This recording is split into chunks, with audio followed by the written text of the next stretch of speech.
அரும்பாடுபட்டுக் கொண்டிருக்கும் எங்களுடைய சர்வதேச உரிமை கழகத்தின் நிறுவன தலைவர், போற்றுதலுக்குரிய மூதறிஞர், மதிப்பிற்கும் மரியாதைக்குரிய எங்களுடைய நிறுவன தலைவர் ஐயா SSK அவர்களை இந்த நிகழ்ச்சிக்கு வருக வருக என வரவேற்கிறேன்.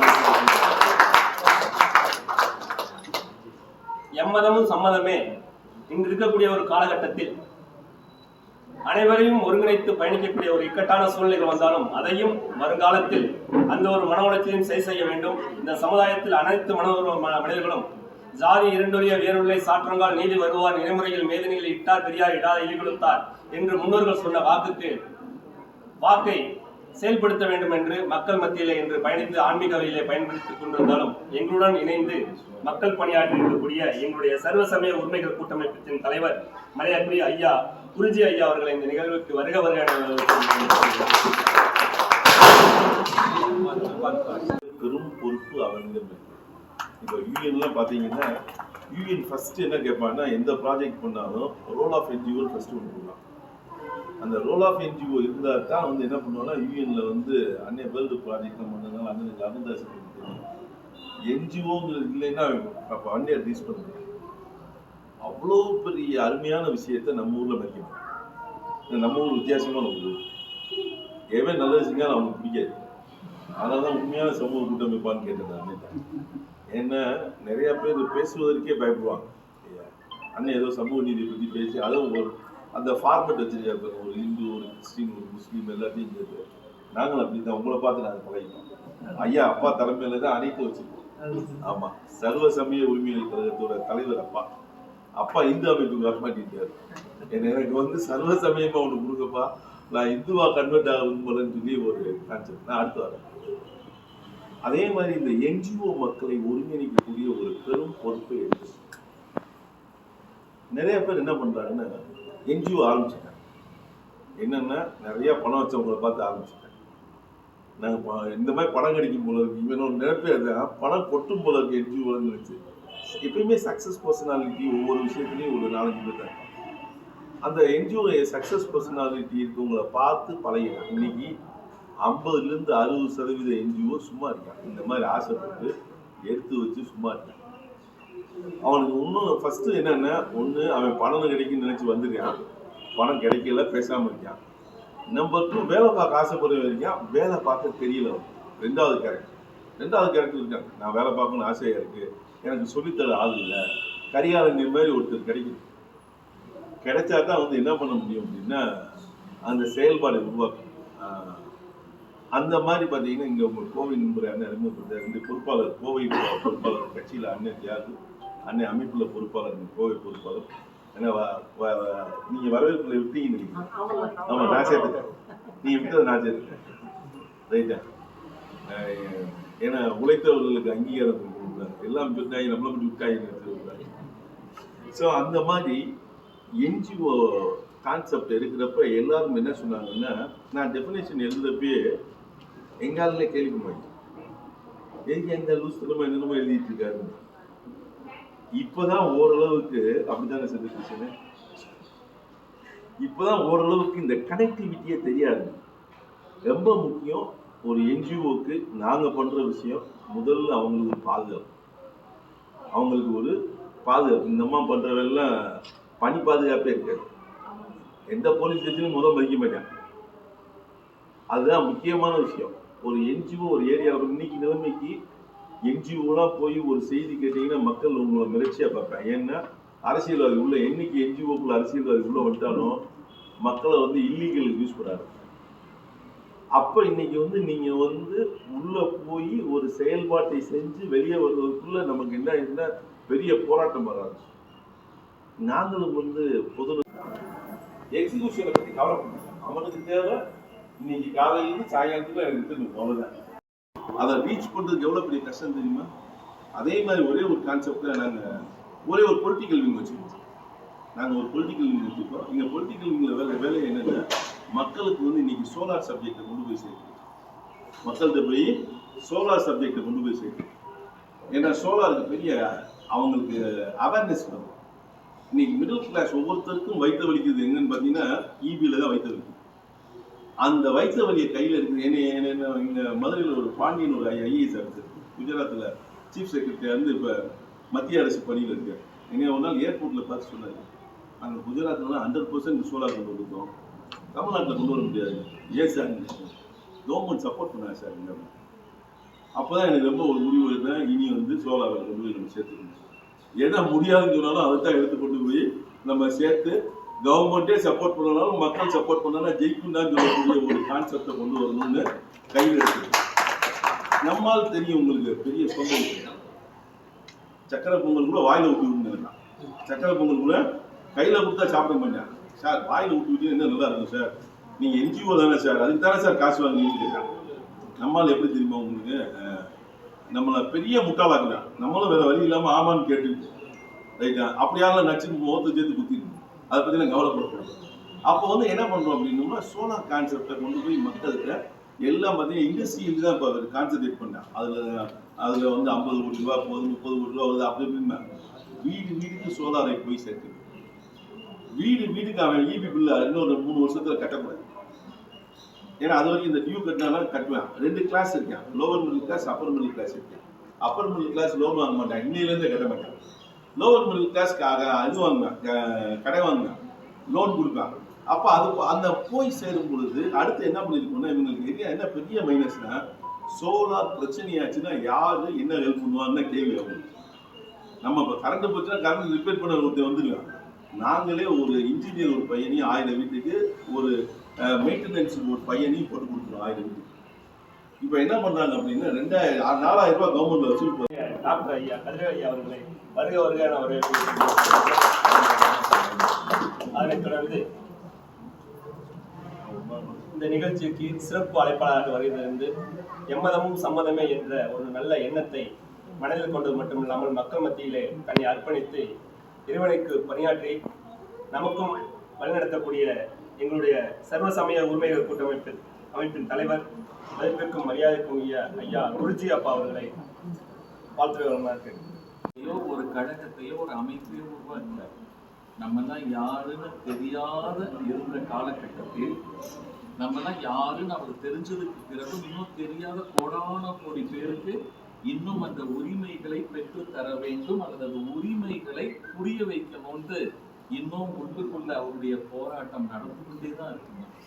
இரவு பகலாக மனித உரிமைக்காக உண்மையில் சொல்ல போனா நம்ம எல்லாம் பேசிக்கிறோம், நான் களப்பணி செய்கிறேன் அல்லது நான் வந்து உரிமைக்காக ஒரு போராளி அல்லது போராட்டம் நடத்துறேன் நம்மளாம் சொல்றோம்.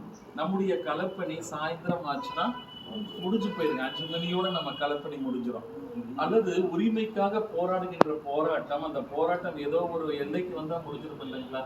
நீங்க நல்லா கவனிங்க, ஒரு தலைமையில இருக்கக்கூடிய, ஒரு தலைமை பணியில், ஒரு தலைமை பொறுப்பில் இருக்கக்கூடிய யாரா இருந்தாலும், நீங்களா இருந்தாலும் அவரா இருந்தாலும், இவருடைய உரிமைக்காக போராட்டம் என்னைக்காவது முடிவடையுங்களா? இவருடைய போராட்டம் முடிவடையுமா? இவருடைய சிந்தனைக்கு என்னைக்காவது முற்றுப்புள்ளி வைக்க முடியுமா? முடியவே முடியாது. அதனால இந்த அமைப்பு இதுவரைக்கும் ஒரு 34 அமைப்புகளை கொண்டு ஒருத்தரை கூட விடலைங்க.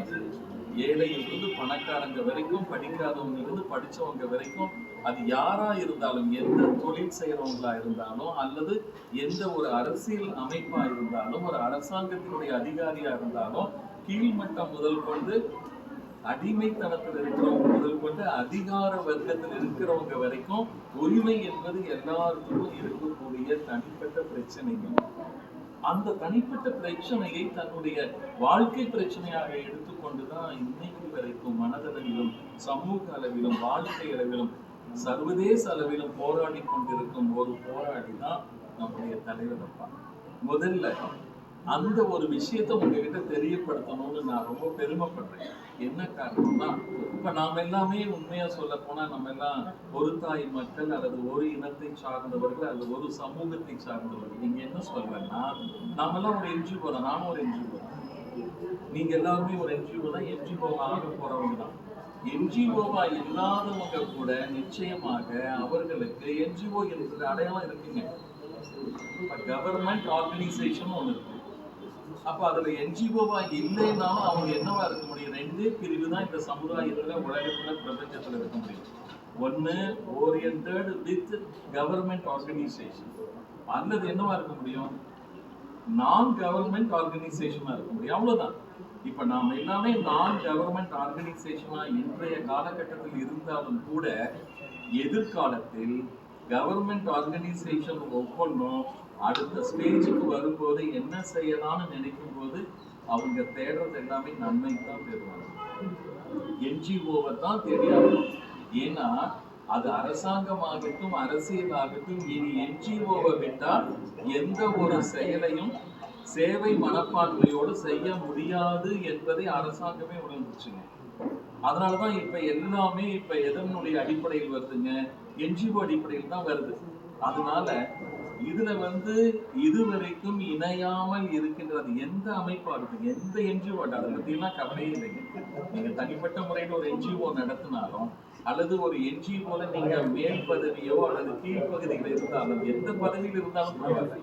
பட் உங்களுக்கு என்று ஒரு அடையாளம், உங்களுக்கு என்று ஒரு அங்கீகாரம் தேவை அப்படின்னம்னா, நீங்க எந்த அமைப்போட இருந்து உங்களுடைய உரிமையை வெளிப்படுத்தணும் என்பது ரொம்ப முக்கியங்க. தேர்வு செய்வது ரொம்ப முக்கியம். நான் ஏன் இந்த இடத்துல நம்ம அமைப்புக்கு ஏன் முக்கியத்துவம் கொடுக்கிறோம் அப்படின்னா, இது எந்த ஒரு அமைப்பையும் அல்லது எந்த ஒரு தனி மனித உரிமையையும் விட்டு வைக்கவே இல்லை. இதனுடைய தொலைநோக்கு பார்வை, இதனுடைய தொலைநோக்கு வீச்சு இருக்கு பாருங்க. அது எங்க ஆரம்பிச்சதோ அதனுடைய எல்லை வரைக்கும் இது வீசப்பட்ட ஒரு மிகப்பெரிய உரிமைக்கான ஒரு மிக பரந்த ஒரு நோக்கம், ஒரு எண்ணம் அல்லது குறிக்கோள், லட்சியம் என்றுதான் சொல்லலாம். அதனால நீங்க எல்லாரும் அதை தேர்வு பண்ணிக்கிறதுக்கான உரிமையே உங்க எல்லாருமே தான் இருக்கு. இதுவரைக்கும் நாம எப்படி இருந்தோமோ, இப்ப பேசும்போது நிறைய பேர் என்ஜிஓ எப்படிப்பட்ட ஒரு நிலையில் ஒதுக்கப்படுறாங்க அல்லது மதிக்கப்படுறாங்க அல்லது மிதிக்கப்படுறாங்க என்பது எல்லாமே நம்ம கடந்து பேசணும். அது நிச்சயமாக அந்த சூழ்நிலை, அந்த அனுபவங்கள் நமக்கு எல்லாத்துக்குமே இருக்கும். ஆனால் நாம் எதை சார்ந்து இருக்கின்றோமோ, எந்த ஒரு பெரிய ஒரு அமைப்பை சார்ந்து, ஒரு இயக்கத்தை சார்ந்து, ஒரு கழகத்தை சார்ந்து இருக்கிறோமோ, அப்ப ஒரு தனி மனிதனுடைய குரல் பலவீனமா ஒழிச்சாலும் அந்த தனி மனிதன், அது ஒரு தனி என்ஜிஓ சார்ந்து இருக்கக்கூடிய ஒரு பேரமைப்பு இருக்கு இல்லைங்களா, அந்த பேர அமைப்பினுடைய குரல் நிச்சயமா ஓங்கியது. வந்திருக்கிறோம், மக்கள் மத்தியில பணியாற்றுறதுக்காக வந்திருக்கிறோம். அப்ப நம்மளுடைய நோக்கம் மக்கள் மத்தியில பணியாற்றக்கூடிய அந்த சூழல் நமக்கு ஏற்படும். அதற்கான எல்லா விதமான சப்போர்ட்டும் கிடைக்குது. அப்ப நம்ம எங்க போய் ஒரு பக்கம் பணியாற்றி போனா, ஐயா சொன்ன மாதிரி தான் எடுத்தோம் என்ஜிஓஸ் தான். சரி, நீ ஏதோ ஒரு வகையில் பணத்தை சம்பளிக்க வந்திருக்கிற, நீ ஃப்ராட் இருப்பேங்கிற கண்டிஷன்ல தான் இன்னைக்கு பெரும்பான்மையான பக்கம் ஒரு எண்ணங்கள் இருக்குது. நமக்கு என்ஜிஓஸ் லெவலில் பயணம் செய்கிறவங்களுக்கு இது நல்ல என்ஜிஓ, இது தப்பான என்ஜிஓ தெரியும். ஆனால் பொதுமக்களுக்கு என்ன தெரியும்? தப்பான அலுவலகத்தை பார்த்து எல்லாத்தையும் அதே கணக்கு தான் பார்ப்பாங்க. அந்த மாதிரி இந்த மாதிரி ஒரு சூழ்நிலையில் நம்ம கரெக்டாக பயணம் செய்யறதுக்கு நமக்கு ஒரு இலக்கு தேவை. அந்த இலக்குக்கான ஒரு பாதுகாப்பு தேவை. அது ரெண்டுமே பார்த்தீங்கன்னா இந்த கையை முழுமையாக சொன்ன விஷயம் நம்ம ஈஸியாக இருக்குங்கிறத நம்ம எடுத்துக்கணும். என்ன காரணம் அப்படின்னா, இன்னைக்கு இருக்கக்கூடிய அரசியல் அமைப்புகள் நம்ம எல்லாருமே தப்பாக புரிஞ்சு வச்சிருக்கோம். அரசியல்வாதி அது எல்லாமே தப்புங்கிறது நம்ம புரிஞ்சு வச்சிருக்கோம். அதை ஐயா சொன்னார். அரசியல்ங்கிறது, அரசியல்வாதிகள்ங்கிறது ரெண்டு பாட்டாக நம்ம பிரிச்சாக பார்க்கணும். நான் ஆக்சுவலாக அப்படிதான் பண்ணிட்டு இருக்கேன். அதிமுக ஆளுங்கட்சியாக இருக்கும்போது அவங்க கூட இணைஞ்சு நிறைய பணி செய்துட்டு இருக்கோம். திமுக ஆளுங்கட்சியாக திமுக கூட இணைஞ்சு பணி செய்யறோம். நமக்கு என்ன செய்யற, கட்சி கூட இணைஞ்சு பணி செய்யறது இல்லை, அரசாங்கத்து கூட இணைஞ்சு பணி செய்யறது. அப்போ அரசாங்கம் யாருன்னு கேட்டீங்கன்னா, ஃபர்ஸ்ட் அதிகாரிகள், அரசியல்வாதி 5 வருஷத்துக்கு இருக்காங்க. எப்பவுமே வேலை செய்யவும் அதிகாரி தான். அதிகாரியை பார்த்து அந்த விஷயம் கரெக்டாக பண்ணா தான் என்ன நடக்கும். இந்த அரசியல்வாதிங்கிறது எப்படி கேட்டீங்கன்னா, 5 வருஷத்துக்கு ஒரே மாதம் மக்களை ஏமாத்தினா ஜெயிச்செல்லாம் நடக்கும், அவ்வளோதான். எப்படியோ காசு கொலுசு கொடுத்துட்டோன்னா மக்கள் ஓட்டு போட்டுருவாங்க. ஆட்சியில் உட்காந்துட்டோன்னா நம்ம என்ன முடிஞ்ச அளவுக்கு 5 வருஷம் கொள்ளையடிச்சுட்டு போயிடலாம். இதுதான் இன்னைக்கு இருக்கக்கூடிய அந்த கட்டத்தில் அரசியல் போயிட்டு இருக்கு. அப்போ இவங்க மக்களுக்கு நல்லது பண்ணுவாங்க இல்லைன்னா நம்ம சொல்ல முடியாது. ஏன்னா மக்களோட காசு எடுத்து ஓட்டு போடுறாங்க. அந்த மக்களுக்கு அவங்க காசு கொடுத்து ஓட்டு வரப்போ இதுக்கு நல்லது பண்ணச்சுன்னா அவங்களுக்கு வரும். அப்போ இந்த மாதிரி ஒரு அமைப்பில் மட்டும் இன்னைக்கு அரசியல் சூழ்நிலை இருக்குது. அதிகாரிங்க யாருன்னு கேட்டிங்கன்னா, நமக்கான எல்லா விஷயத்தையும் செய்து கொடுக்கறதுக்காக அவங்க படித்து பக்குவப்படுத்தி அவங்க ஒரு சம்பளம் கொடுத்து வாழ்வாதாரத்தை கொடுத்து அரசாங்கம் உட்கார வச்சிருக்கு. அந்த வாழ்வாதாரத்தை யார் கொடுத்தா? அவங்க வாழ்வாதாரத்தை யார் கொடுத்தா? மக்கள் நம்ம தான் கொடுத்துருக்கோம். நம்மளுடைய வரி பணத்தை வச்சு தான் நடக்குது. அப்போ எல்லா விஷயம் நம்ம கொடுத்துருக்கோம். ஆனால் அவங்க அதை கரெக்டாக பண்ணுறாங்களாங்க பார்த்தீங்கன்னா அவங்க மக்களுக்கு பணி செய்யணும்னு அப்படியே திரும்பி நின்று அரசியல்வாதி பணி செய்துட்டு இருக்காங்க. அரசியல்வாதியை அட்ஜஸ்ட் பண்ணால் போதும், மினிஸ்டர் அட்ஜஸ்ட் பண்ணால் போதும், அவங்க திருப்தி அடிச்சா போதும், அவங்க பண்ணுற தப்புக்குன்னு ஒத்துழைச்சா போதும், நம்ம நல்லா இருக்கலாம். மக்களை பற்றி கண்டுக்கணும் தேவையில்லை. இந்த சூழ்நிலை தான் எனக்கு என்ன ஆகுது டோட்டல் நம்ம தமிழ்நாட்டை மட்டும் சொல்ல முடியாது, இந்தியா ஃபுல்லாக அப்படி தான் நடந்துருக்கு. ஆனால் நம்ம இருக்கக்கூடிய தமிழ்நாட்டை மாற்றக்கூடிய கடமை நமக்கு இருக்குது. அப்போ அந்த அடிப்படையில் வந்து பார்த்தீங்கன்னா ஐயா சொன்ன மாதிரி இந்த என்ஜிஓஸ் கூடிய அந்த ஆர்கனைசேஷன் மட்டும் இல்லாமல் ஒரு 30 விதமான அமைப்பு வச்சிருக்கிறாரு. அதில் ஒரே ஒரு அமைப்பு தான் அரசியல் சார்ந்த. அந்த 30 அமைப்பு வந்து பார்த்தீங்கன்னா நமக்கு வந்து அந்த மக்கள் சார்ந்தா இருக்குது. அப்போ இந்த 30 அமைப்பையும் நம்ம ஒன்றும் சேர்த்து மக்கள் மத்தியில் போனோம்னா நிறைய மாற்றத்தை கொண்டு வந்துடலாம். எனக்கு நாங்கள் பண்ணிட்டு இருக்கோம். இந்த பார்த்தீங்கன்னா ட்ரைனிங் கொடுக்குறோம்.